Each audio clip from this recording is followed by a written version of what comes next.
علیکم ورحمۃ اللہ وبرکاتہ۔ ناظرین، یہ ازالۃ الخفاء جلد 3 اور پیج نمبر جو ہے وہ 336 میں حضرت شاہ ولی اللہ رحمۃ اللہ تعالیٰ علیہ نے فاتحہ خلف الامام پڑھنے والوں کے لیے ایک فیصلہ جاری فرمایا ہے، اور وہ دونوں احادیث کے اندر جو دونوں طرح کے احادیث کے اندر جو ہے وہ تطبیق بیان کی ہے۔ بڑی دلچسپ بات ہے۔ فرماتے ہیں کہ یزید بن شریک نے حضرت عمر سے رضی اللہ تعالیٰ عنہ سے پوچھا عن القراءۃ خلف الامام، امام کے پیچھے قرات کرنے میں، فقال اقرأ بفاتحۃ الکتاب، آپ نے فرمایا کہ آپ فاتحۃ الکتاب سورہ فاتحہ پڑھو۔ فقلت ان کنت انت، میں نے ان سے پوچھا کہ اگرچہ وہ امام آپ ہی ہوں، قال وان کنت انا، تو انہوں نے فرمایا ہاں اگرچہ امام میں ہی ہوں۔ قلت وان جہرت، میں نے پوچھا کہ اگر آپ جو ہے وہ جہری نماز میں بلند آواز سے قرات کر رہے ہوں تب بھی؟ فقال وان جہرت، تو انہوں نے کہا اگرچہ میں جہری نماز میں بھی ہوں تب بھی۔ قلت رواہ اہل الکوفہ عن اصحاب عمر۔ اچھا، یعنی یہ سوالات جو ہیں حضرت یزید بن شریک کے، یہ بتاتے ہیں کہ اس وقت جو ہے وہ کم از کم فاتحہ خلف الامام نہیں پڑھی جاتی تھی، تبھی تو جو ہے وہ اتنی باز پرس کی گئی۔ اگر پڑھی جاتی ہوتی تو جو ہے وہ یہ کام نہ ہوتا۔ خیر، تو آگے جو ہے وہ حضرت عمر فاروق رضی اللہ تعالیٰ عنہ کے اس فیصلے پر جو ہے وہ بیان کرتے ہیں کہ رواہ اہل الکوفہ عن اصحاب عمر الکوفیین ان الماموم لا یقرأ شیئا، کہ کوفہ کے جو اصحاب ہیں، اصحاب عمر، حضرت عمر فاروق رضی اللہ تعالیٰ عنہ کے جو ساتھی ہیں کوفہ کے رہنے والے، وہ جو ہیں وہ یہ کہتے ہیں کہ مقتدی کچھ نہیں پڑھے گا۔ یاد رہے کہ کوفہ کی بنیاد بھی حضرت عمر فاروق رضی اللہ تعالیٰ عنہ نے کی تھی، اور یہ 2200 صحابہ کا مسکن رہا ہے،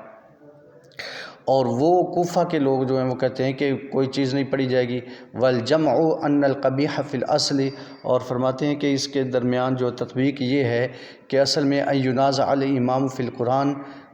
کہ جب مقتدی جو ہے وہ قرات کرتا ہے تو امام کے ساتھ جو ہے وہ قرآن کے معاملے میں ایک جھگڑا ٹکر ہوتی ہے قرات کی۔ وقراءۃ الماموم قد یفضی الی ذلک، اور جو مقتدی کی قرات جو ہے وہ ٹکرانے کی طرف تک جو ہے وہ پہنچ جاتی ہے بمناجات الی ذلک، ثم ان اشتغال الماموم بمناجات ربہ مطلوب، جبکہ جو ہے یہاں پہ مطلوب چیز جو ہے وہ یہ ہے کہ وہ اللہ تبارک و تعالیٰ کے ساتھ مناجات کی جائے، عجز و انکساری کی جائے۔ تو فتعارضت مصلحۃ و مفسدۃ،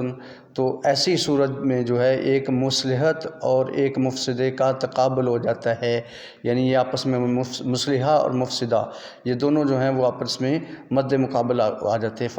فمن استطاع ان یاتی بالمصلحہ بحیث